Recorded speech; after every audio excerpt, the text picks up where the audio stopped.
Hi friends, praise the lord. So చాలామంది Calvary Temple అంటే ఇది మన ఆలయం లెక్క, మన గుడి లెక్క వస్తాయి కదా. టెంపుల్ అంటే ఇంగ్లీష్లో, సో తెలుగులో మాత్రము అది దేవాలయం అంటే మంది గుడి కదా.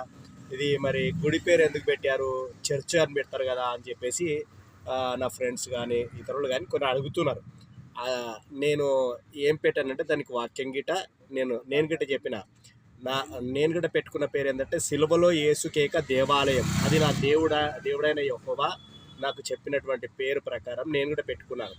సో పెట్టుకున్న ఆ సమయానికి నేను వాక్యము చెప్పానమాట.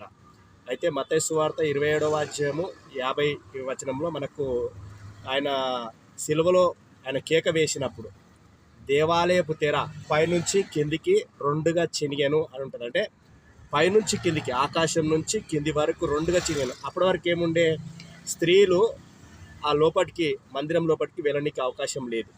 అయితే ఎప్పుడైతే రెండుగా చినగబడిందో ఇంకా చర్చు అంటే దేవాలయం తెర తెరవబడింది. అప్పుడు దేవాలయం అని పేరు పెట్టింది. దేవాలయం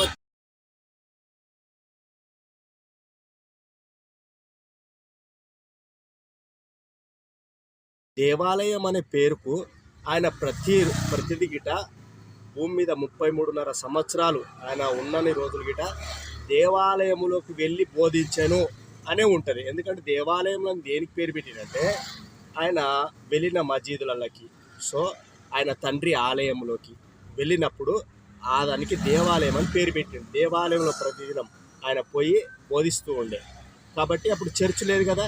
అప్పుడు యేసు కేక వేసినప్పుడు రెండు తెరలుగా తెరవబడింది. అప్పుడు తెరవబడలేదు కాబట్టి ఆయన 33.5 సంవత్సరాలు బతికి ఉన్నన్ని రోజులు, అయితే మళ్ళీ చనిపోయి తిరిగి లేచింది కాబట్టి బతికి ఉన్న రోజులు మాత్రం ఆ దేవాలయం తెర ఆ మస్జిద్లోనే చెప్పేవాడు అనమాట. దేవాలయం అనేది మస్జిద్. సో మస్జిద్లోనికి పోయి అనుదినం ఆయన చెప్పేది సువార్త. కాబట్టి అదే అనమాట దేవాలయం అనే పేరు. మొట్టమొదటిగా 2025 ఆయన మరణించిన ఆ దినం, సిలువేయబడిన దినం, ఆ దినము పెట్టిన పేరు మనం చూడలేం కదండి.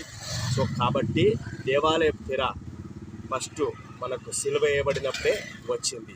హల్లెలూయా. సో దేవాలయం తెర లేదు అని అంటున్నారు. ఖచ్చితంగా నేను వాక్యం కూడా పెడుతున్నాను. హల్లెలూయా, ఆమేన్.